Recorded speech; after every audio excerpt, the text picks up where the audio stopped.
Good afternoon. My name is Darren Gales. I'm a United States District Judge for the Southern District of Florida. Thank you for joining our CLE program, Dealing with Difficult Clients and Building Resilience. This CLE program is sponsored by the Florida Bar's Business Law section. This is the fourth in a series of continuing legal education programs sponsored by the Business Law section. Dealing with the topic of mental health first aid. I'd like to take a moment to introduce our speaker. Dr. Kristen Jones is a licensed mental health counselor practicing in Miami, Florida. She holds a doctoral degree in health science, a master's degree in mental health counseling, and a bachelor's degree in psychology. She specializes in the treatment of eating disorders, anxiety disorders, borderline personality disorder, and post-traumatic stress disorder. Dr. Jones is also the founder of Jones Mindful Living, a virtual emotional wellness program that serves people globally. If you have questions for Dr. Jones, please place them in the Q&A box, and she will address them at the end of her presentation. With that being said, I will turn things over to Dr. Jones. Thank you very much, Judge, and thank you all for having me for this fourth and final presentation in the mental health first aid.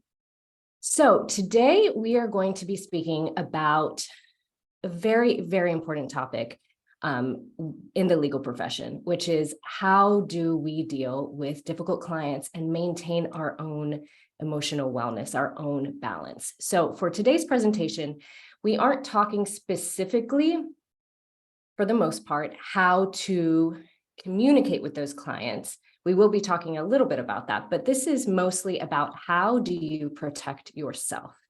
How do you maintain your own wellness when dealing with challenging clients, with heavy workloads, with deadlines, with all of the challenges that come with the legal profession? So we are going to be dealing with how do you deal with overwhelm? How do you deal with burnout? How do you set limits and boundaries with your clients and yourself? How do you avoid internalizing the problems of others? And this is including difficult clients. And finally, how do you avoid and prevent really secondary trauma, which is trauma after hearing the trauma of other people? And then the last part of our presentation today, we're going to be talking about how do you build resilience in general. So what are some practices that you can bring into your everyday life to make you less vulnerable to painful emotions, less vulnerable to burnout, and more capable of being effective and efficient and more productive in your work.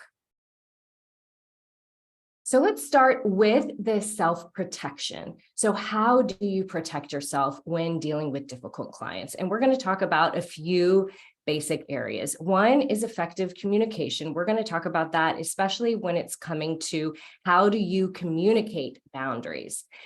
If you're looking for more guidance on how do you effectively communicate with somebody who is emotionally dysregulated or who is particularly challenging, I recommend referring back to the CLE 3. All of them, I believe, are still up and the recordings are still available for anybody to watch. We're going to talk about how do you prevent burnout, how do you set those healthy boundaries, and how do you avoid internalizing the problems of others. So to start with, what is burnout? So burnout is something that anybody can experience, but I think it is particularly common in the legal profession, given how taxing it can be, the long hours, the stressful situations, the deadlines. But these are some of the common symptoms of burnout. So we have fatigue, dissatisfaction and detachment from the job itself. Often there's difficulty concentrating, feeling emotionally and mentally exhausted. Sometimes it can come with this thing called compassion fatigue. So compassion fatigue is something that happens generally with helping professionals like attorneys. And it's when we stop feeling compassion for clients.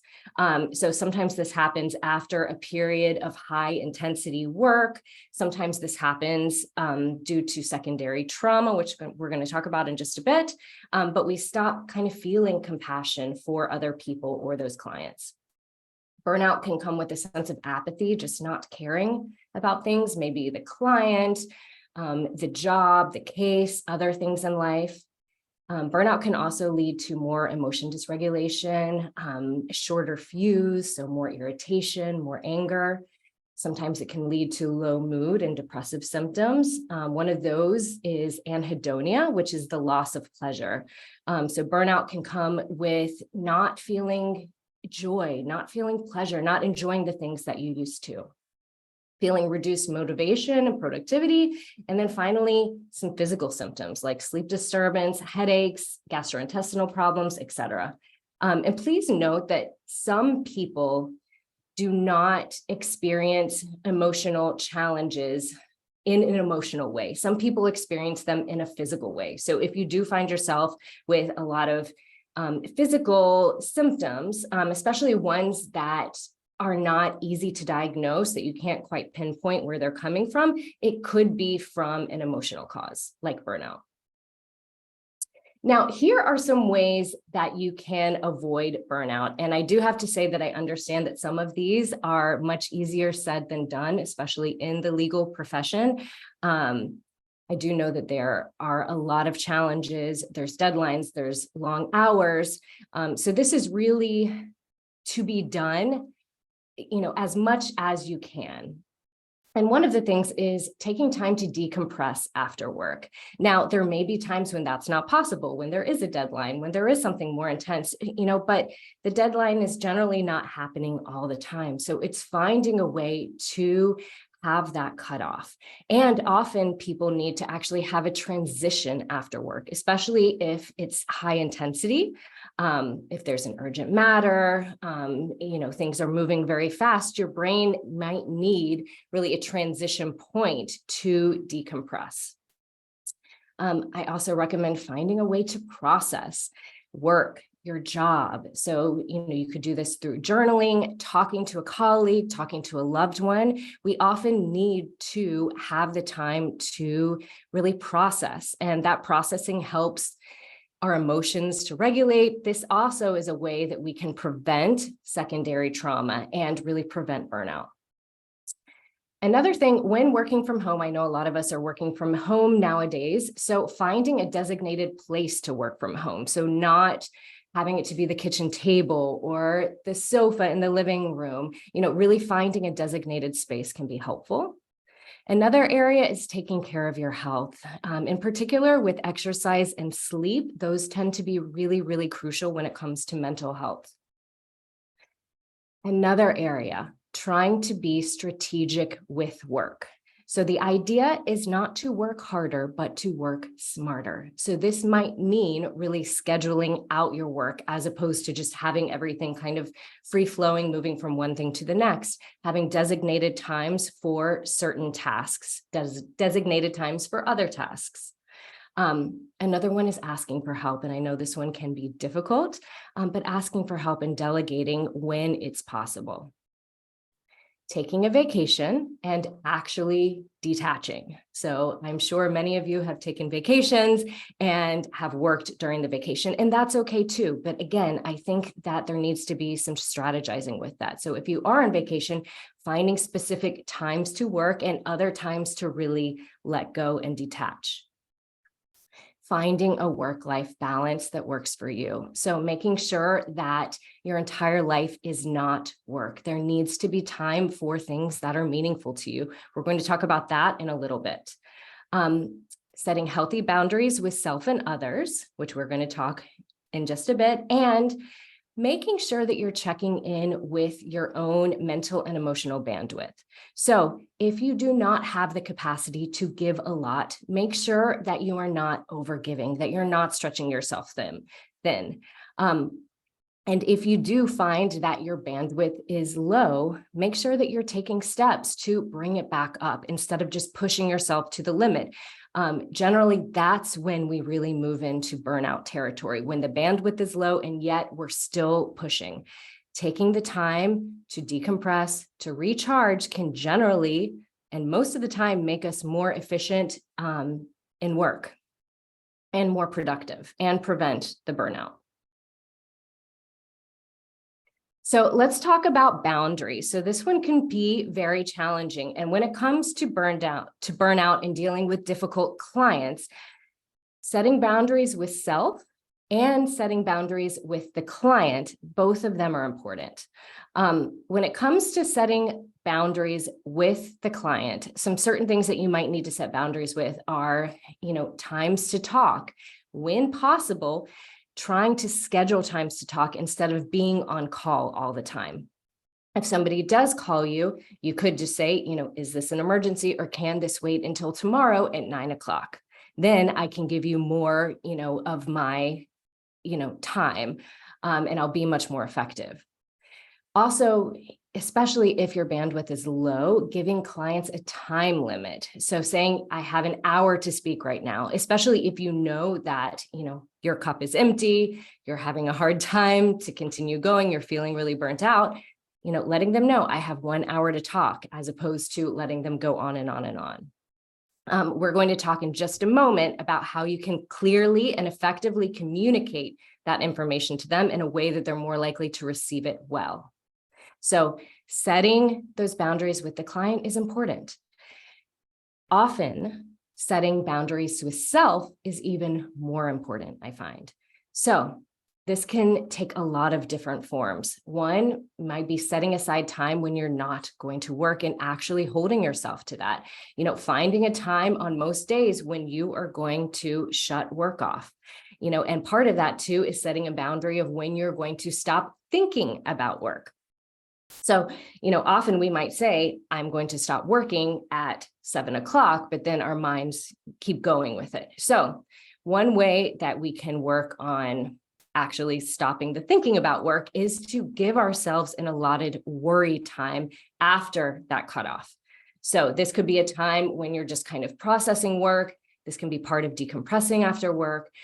Give yourself time to write down your worries. Often it can help to journal the worries out. You can set a timer for 15 minutes, and then when the timer's over, you put it away. And then when the thoughts creep up, you can remind yourself, this is something that I can process during my next worry time. So what we want to do is actually be mindful about when we allow ourselves to think about work, worry, all of that. And then it can actually give our minds that space that it needs to decompress, to recharge, so that we can then, be more capable and more productive the next day. And very importantly, we can feel good and enjoy our lives.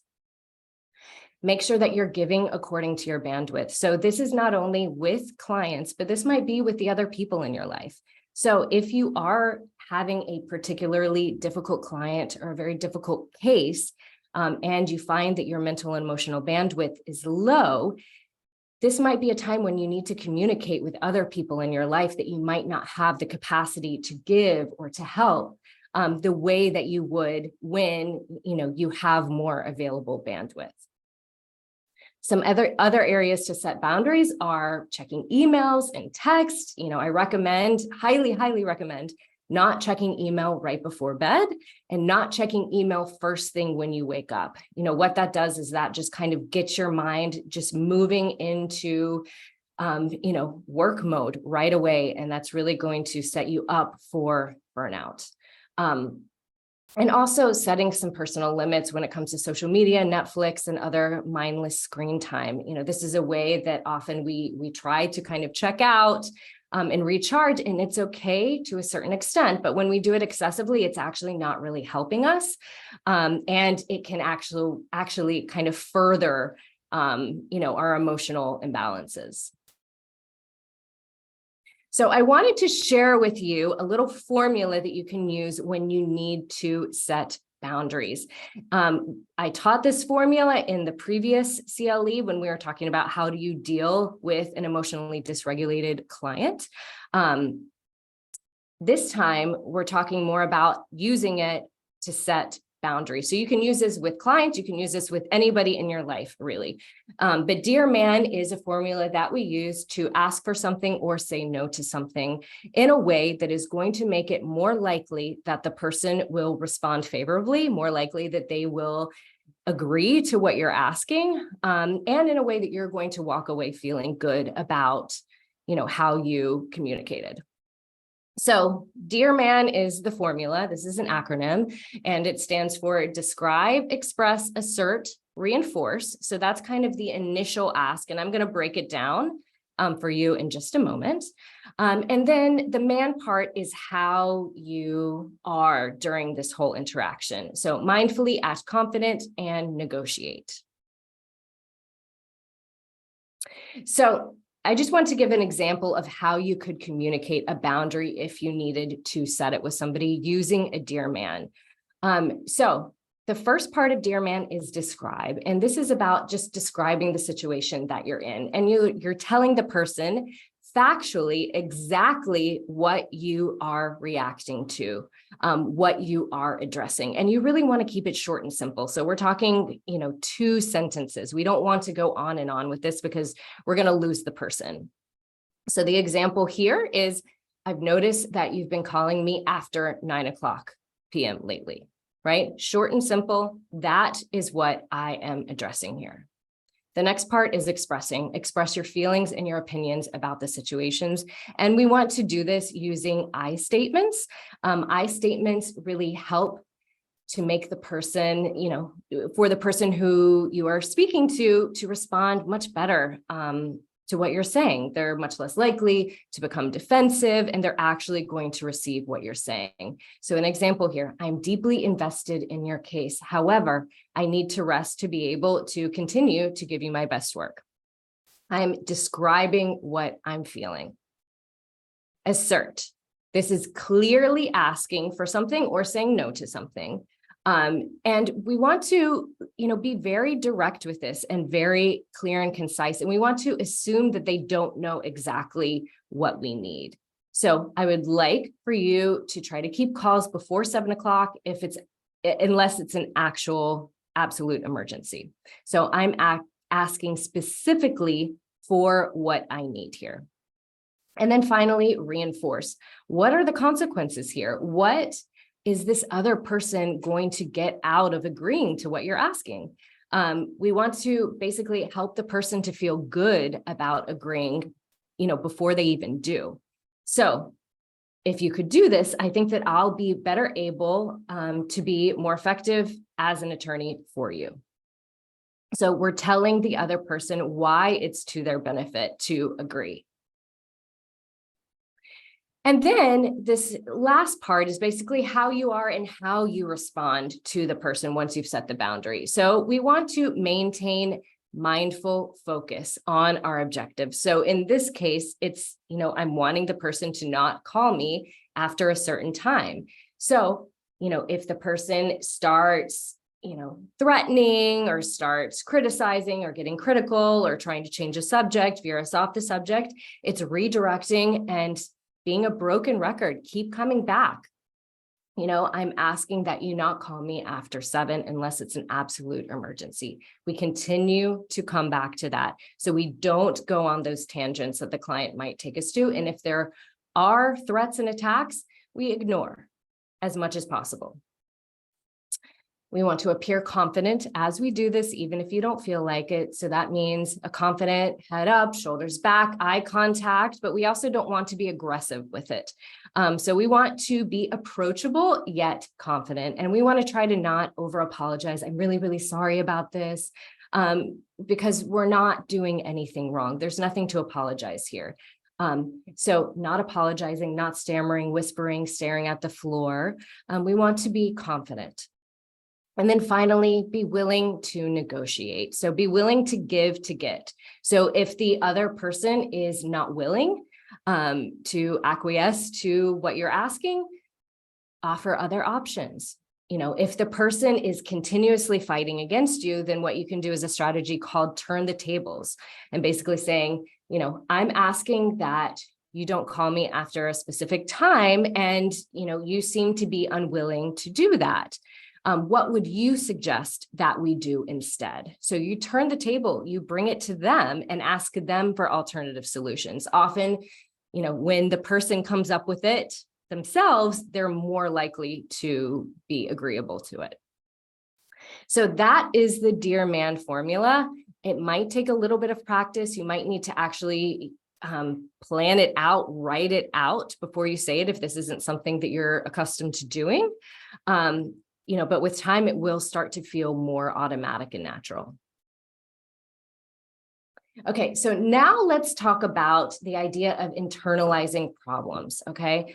I know that you as attorneys and legal professionals take in a lot of information and hear a lot of intensity, a lot of challenging situations. You take in a lot of emotion from clients. You heard about hardship, and it can be difficult to not internalize the problems of clients. And this also, pertains to other people in your life. If you have friends or loved ones who are going through challenging times, it can be difficult not to internalize it. But it is important to try to protect yourself from those problems of others. One of the ways is to remember that you are not responsible for their problems. And we do want to set some personal limits for how much time you spend thinking about the client. So that's one of those personal boundaries that you might want to set for yourself, especially if you find yourself thinking about the client a lot. You might want to have kind of a designated time when you're not thinking about it, when thinking about the client is off limits. Another area is really resisting the urge to overhelp. So we want to help to our capacity. We want to help, as much as we can, especially, helping as an attorney to the capacity of an attorney, but we do want to resist overhelping as much as possible. Another thing that we can do too is really set up a meditation. So this is something that I like to do. Those of you who may meditate might already be doing this, but finding a personal protection meditation can be really helpful. So often we can be sponges to people's emotions and we can take in a lot. So finding a way to set up a personal protection can be important. One that I really like is doing a white light meditation or, some kind of visual that's a protective force. Some people have like a bubble or, some kind of protective force around them. And doing that as a meditation can be really helpful in starting to experience that personal protection. I had a client a long time ago that called it a semi-permeable membrane. So meaning good stuff can come in, so with this protection, but we're keeping some of, the negativity and the toxic energy out, and finding that way to protect yourself is really important.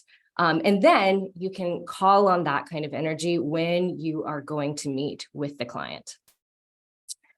It's really important that you validate the concern for others and also recognize that you matter. And it's important to protect yourself as well. It's not all about them. You need protection as well. And you're going to be much better able to do your job well, among other things, when you actually protect yourself and take care of yourself. And then finally, make sure that you're spending time on things that actually matter to you, your needs, your value. Work is important, but also the things that matter to you outside of work are important. So we want to make sure to spend time on those. And we're going to talk a little bit about that in just a moment too. So I also wanted to spend some time talking about secondary trauma. So most of us know what trauma is in general. We experience a traumatic event, a car accident, some kind of maybe personal assault, something very, either life-threatening or very scary. And we can experience trauma or post-traumatic effects from the trauma. Now, we can experience something called secondary trauma without experiencing the actual trauma. We can experience secondary trauma from being witness to hearing about other people's trauma.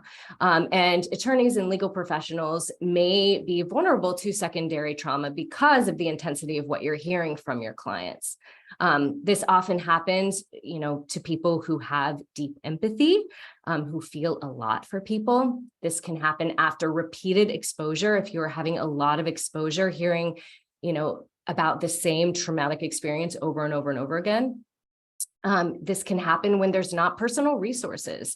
You're going to be more vulnerable to secondary trauma if you are mentally and emotionally burnt out or overwhelmed, and if you don't have a lot of tools under your belt. So if you don't have trusted people to talk to, if you don't kind of have your own mental health skills to be able to deal with what you're hearing, it's more likely to develop into post-traumatic symptoms.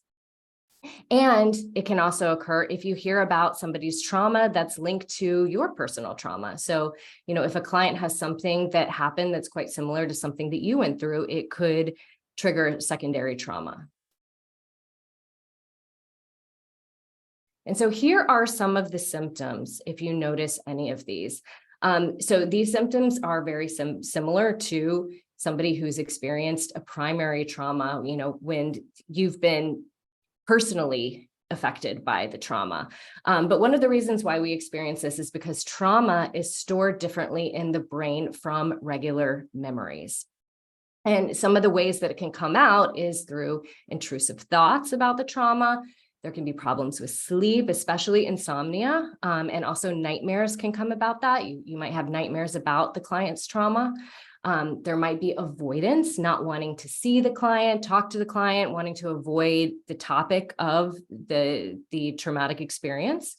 There may also be hyperarousal and hypervigilance. This is your brain just in protection mode, just ready for danger. So it's looking around everywhere, and it might feel like you're on edge a lot.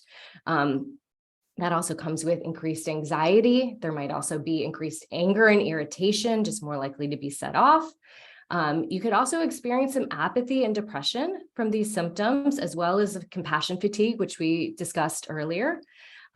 Physical fatigue may also happen. And part of this is because when we're experiencing post-traumatic symptoms, the body and the brain, the nervous system, is in full gear, and it can be very exhausting to the body. So, after a period of hypervigilance or hyperarousal, we may then feel a period of depression and major fatigue.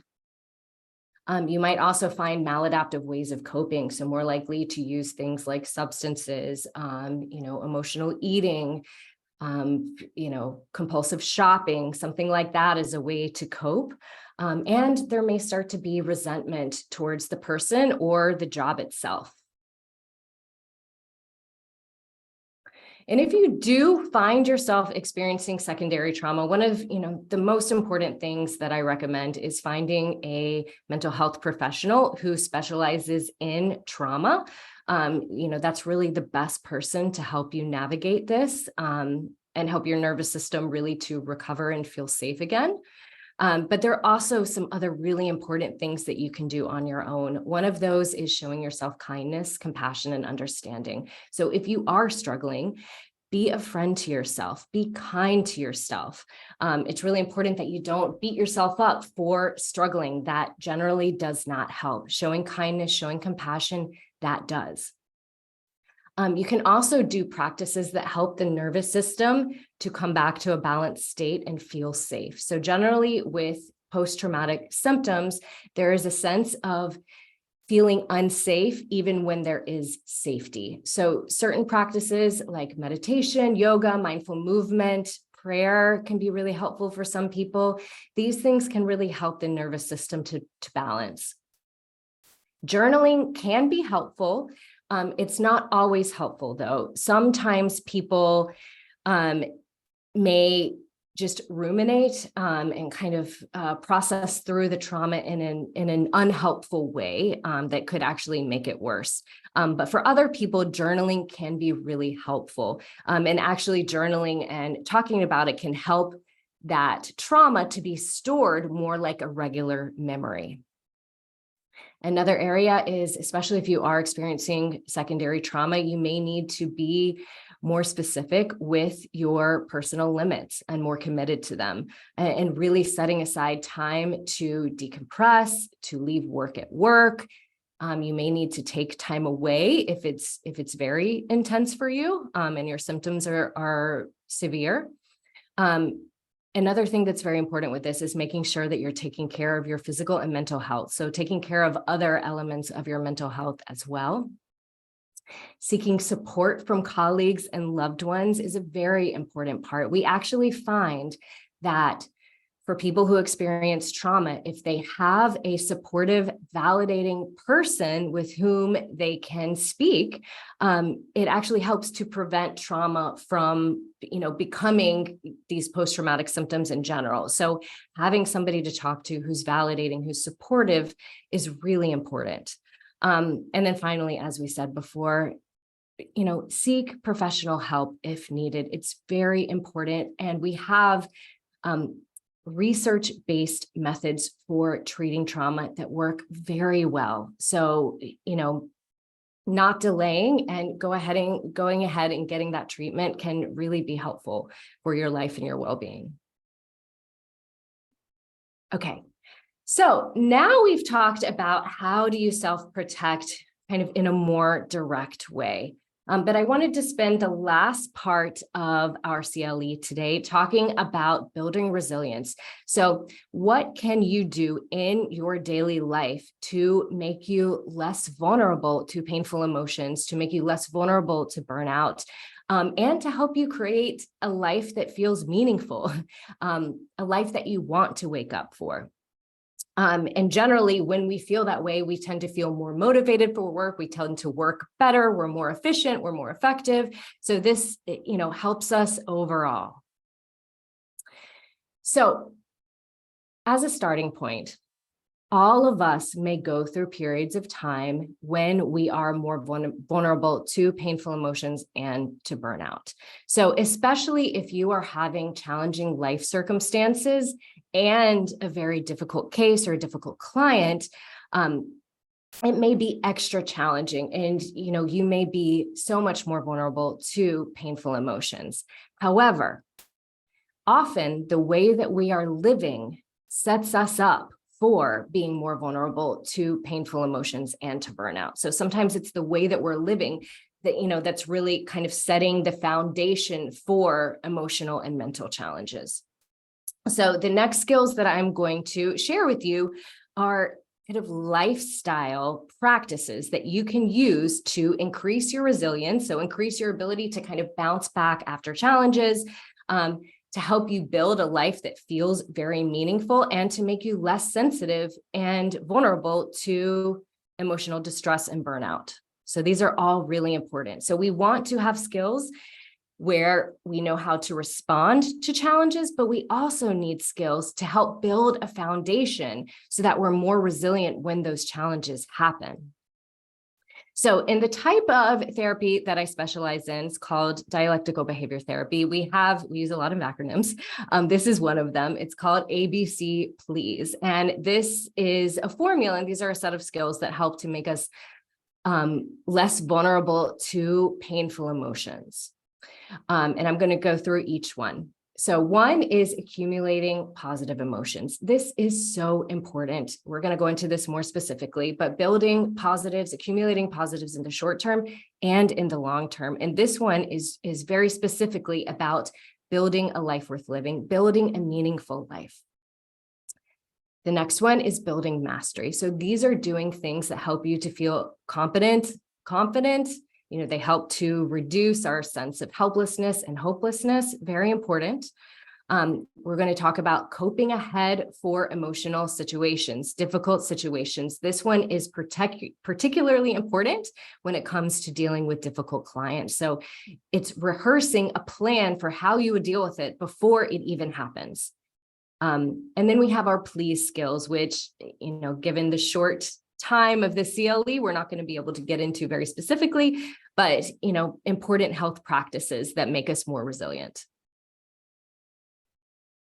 So let's start with our accumulating positives to lead to a happier life. So why should we do this? Positive events prompt positive emotions. It also helps to reduce painful emotions. So it gives us a buffer. And when people have a lack of positives in their lives, it can really have a negative effect on you. It can set you up for plethora of mental health challenges and just generally not feeling your best. It might increase sadness, reduce happiness, make us more vulnerable to painful emotions and other challenges. And when we have negative events in our life, it can take a negative toll. So we need these positives really to be a buffer for us when we encounter those challenges, those negative emotional situations. And also having too much unenjoyable work, not enough leisure, not enough, work, not enough things that are of value to us, it can lead to much more painful emotions. So when it comes to building positives, we need to do it in both the short term and the long term. So when it comes to short term, we mean building positives right now, doing things that are pleasurable. I'm going to give you a whole list in a second, and this presentation will be available to everybody, so you can, take that list and refer to it if you need. But short-term positives is doing something that feels good right now, doing something that's pleasurable right now. Long-term positives have to do with creating a lifestyle that churns out positives. So this generally means recognizing the things that matter to us most in life, and then moving towards goals that are linked to those values. And, when it comes to building positives, this may take some effort. Okay. This is not something that kind of happens naturally. And a lot of people, actually don't realize that they need to actively go about building positives in their lives. Sometimes people think that they should just happen. And also sometimes if we're struggling, we may not have the motivation to go about building positives. However, I highly recommend not waiting until you have the motivation. I really recommend going ahead and getting started with these positives right now, especially if you are struggling, if you're stressed, if you're burnt out, if you're feeling depressed and overwhelmed. You may not feel like taking the initiative to build the positives, and it's important to do it anyway. Building positives, doing this kind of work is actually part of treatment for things like depression. So doing this will start to, with time, help you to feel more motivated to go out and do these things. So I highly recommend just taking the time to really recognize the importance to take time for positives. And when it comes to building positives in the short term, start now. Don't wait. I think about these short-term positives as building up your emotional piggy bank. So when you're doing ideally daily practices that feel good to you, that bring you pleasure, that bring you joy, this is building your emotional piggy bank. And that's very important because when something happens, we don't want that piggy bank to be empty. Just like we need to have financial resources, it's good to have savings and a buffer there so that when life happens, when we have some kind of financial challenge, we'll have money. We're not, empty as a starting point. The same thing with our emotions. We need to build up our emotional piggy bank so that we will be more resilient when we're faced with these challenges. And then when you're doing these, make sure that you're mindful while you're doing it. A lot of times people will go about, doing some kind of positive experience, but they have a hard time actually staying present with that experience. So while you're doing it, really trying to let go of worries and throw yourself into whatever you're doing all the way, giving yourself permission to observe those positive feelings when they arise. Remember that you're worthy of those experiences and really giving yourself permission to engage in those experiences. Sometimes people feel like they need to earn positives. I need to earn the right to feel good, to do this enjoyable thing. But often we just need to do the enjoyable thing, and then we start to feel more deserving of it in general. And then here is that list that I spoke about earlier. This is a list of pleasurable activities. Sometimes We might forget what they are. So this is a big, long list, and it can go, anything from talking to a friend to watching TV, sleeping, painting, laughing, buying clothes, paying bills could even be something. It might feel good to kind of, remove that and feel the relief from that. Gardening, eating, exercising. There's so many different things. So it's finding what feels pleasurable and enjoyable to you. Okay, so that is accumulating positives in the short term. I'd like to also talk about accumulating positives in the long term. This one is also extremely important because it is difficult to feel content and happy in life if your life doesn't feel meaningful. And if there's not enough going on that you really value, that you feel is meaningful, you are going to be much more vulnerable when encountering difficult clients.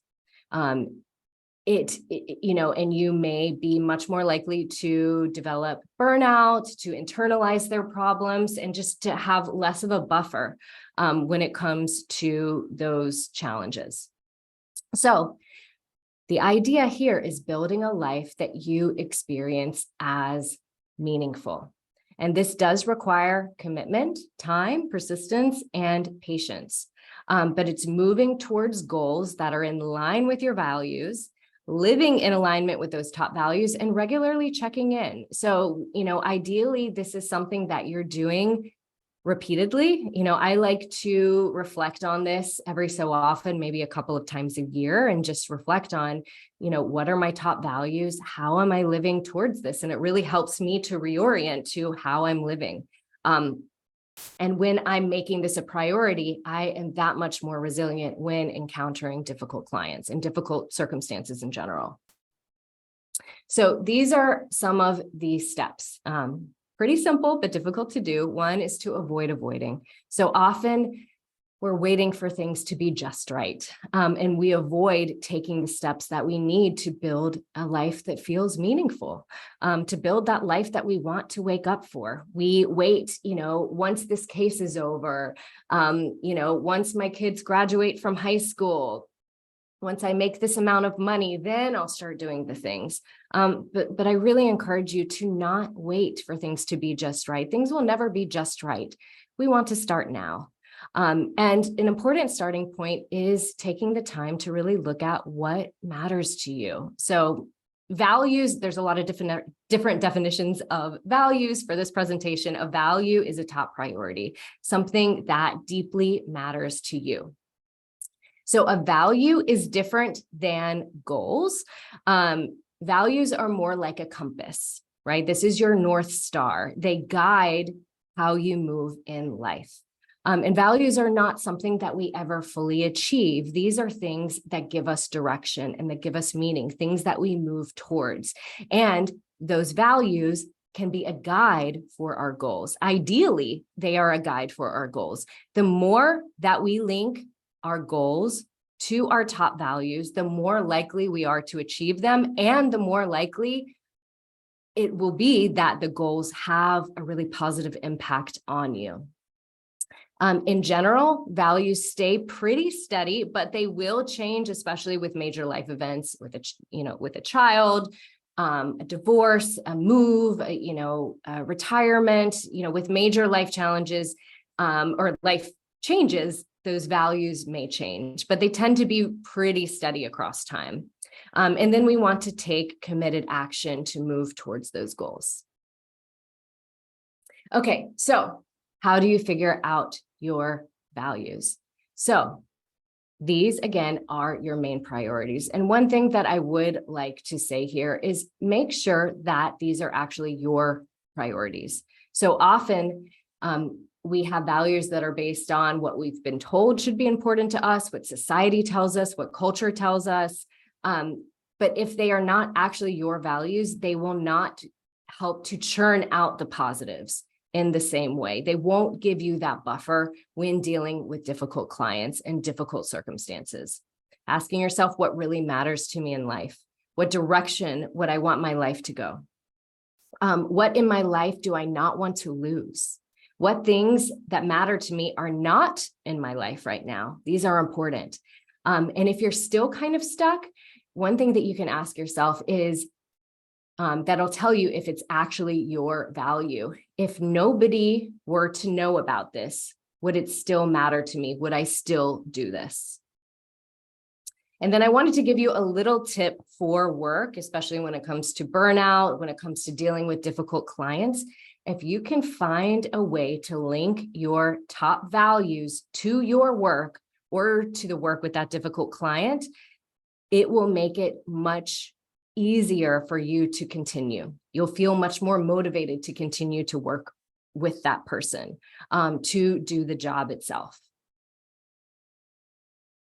And then these are just some of the examples when it comes to values. And you guys can have access to this presentation so you can see these and refer back to them. But, categories like work and education, these might be top priorities. Family relationships, intimate relationships, any of these might be top priorities. Health and wellness, social relationships, personal growth and development, mental health, spirituality, community engagement and service, hobbies and leisure. All of these elements may be top priorities. So I recommend going through these and find which ones matter to you the most. I highly recommend picking out maybe 4 to 6 top values and really looking at them and looking at, if these are my top values, to what extent am I living according to these values? And I have this little practice here, this little activity that you can do on your own that I really like. And I think that it helps us to really gain awareness of where we are with our values, how we're living according to those values. So what you can do is come up with your top 4 values, put them in the different quadrants, and then, kind of see where you are. How are you living according to that value? With the middle, this is a bullseye. If you're living, exactly, let's say that the physical health and wellness is a top value and you feel like you are hitting that, you're nailing it, you're really focusing on that, you're living according to that very well, then you might get a bullseye. Other ones, maybe it's farther out. So what this can do is just give you a sense of what's most important to me and how am I living according to those things, with the idea that we're moving as close to the center as we can. And then you can also do a little practice with this. Let's say that you're more on one of the outer bands of this. Let's say with relationships, you're finding that you're not living according to that value as much as you would like. You could say, what is one step that I could take to move a little bit closer? So moving closer incrementally is important.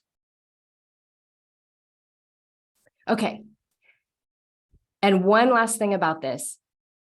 From your values, this is where you can work on creating goals. So a goal is something tangible.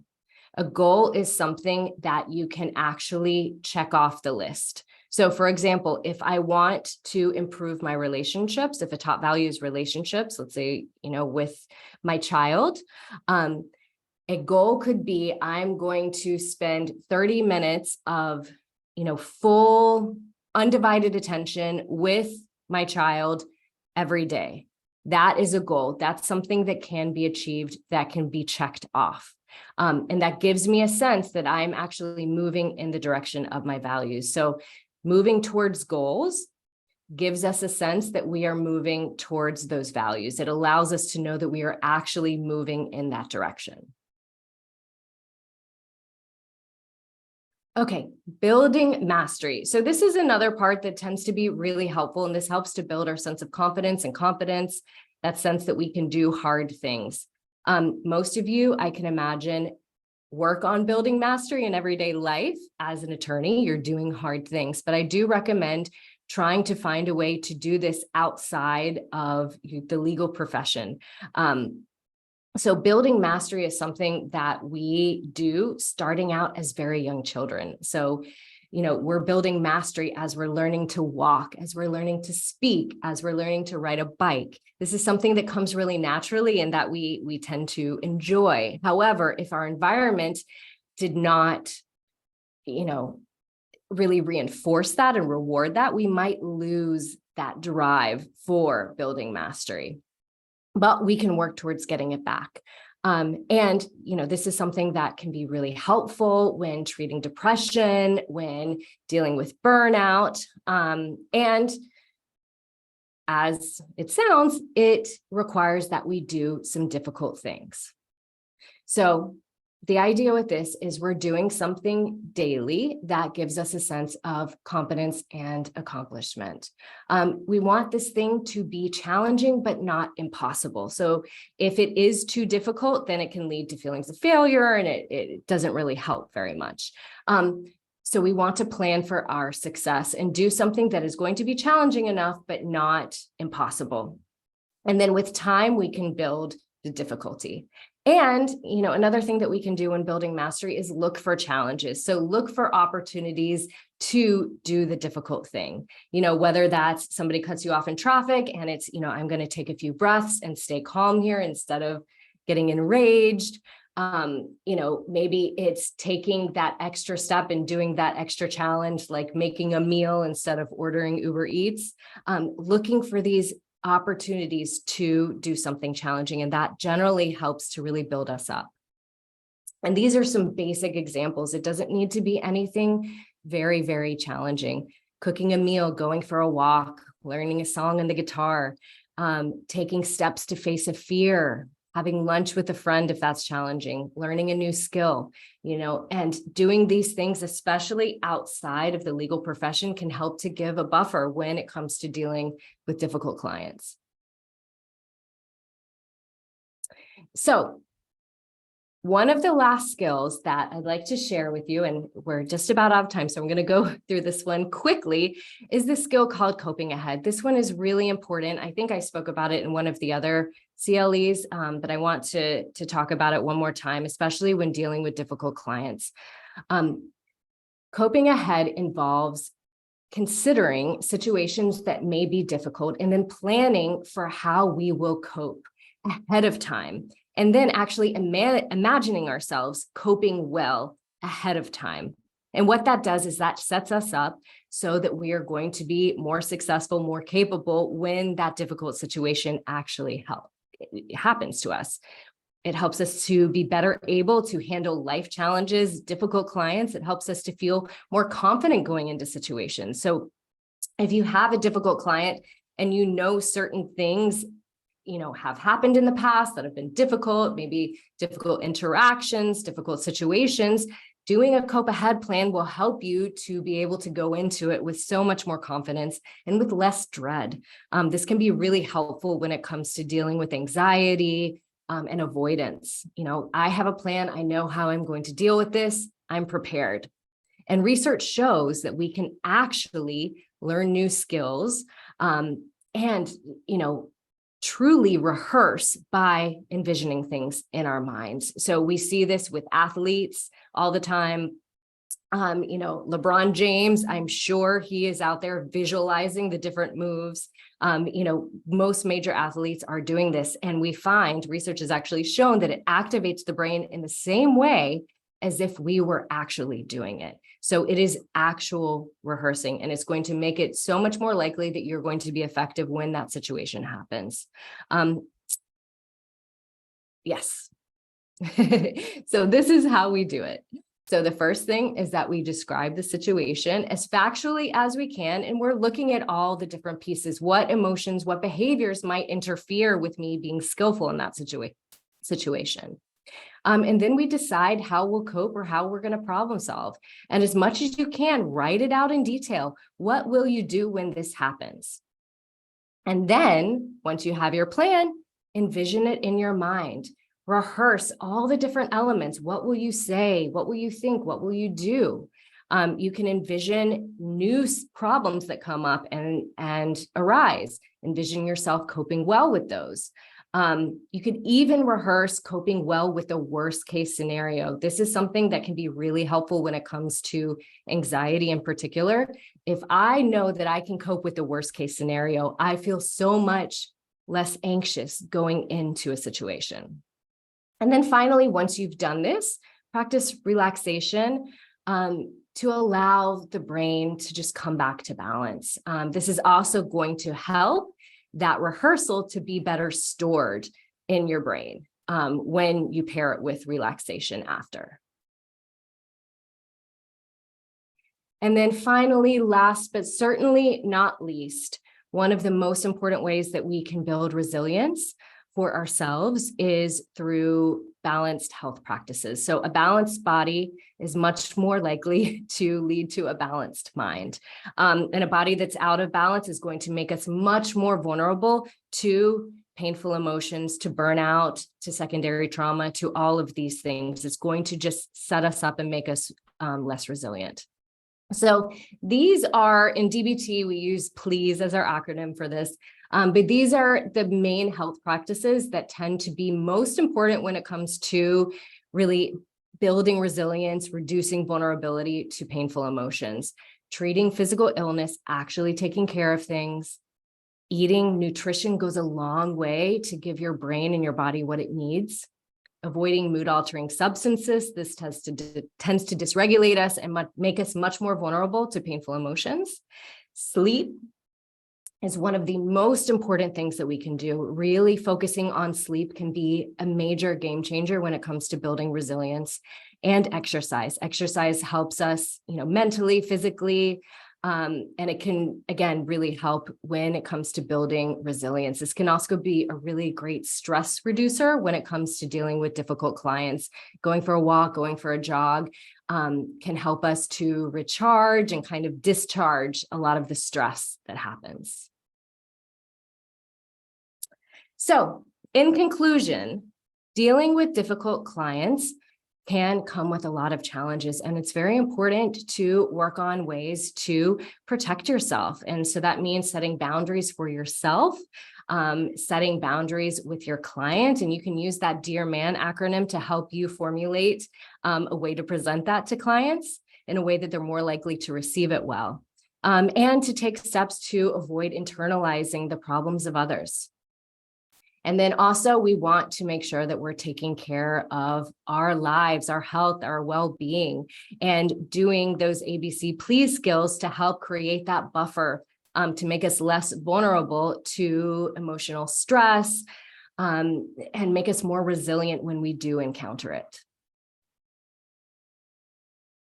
Okay, so that is our presentation today. I think we still have time for questions.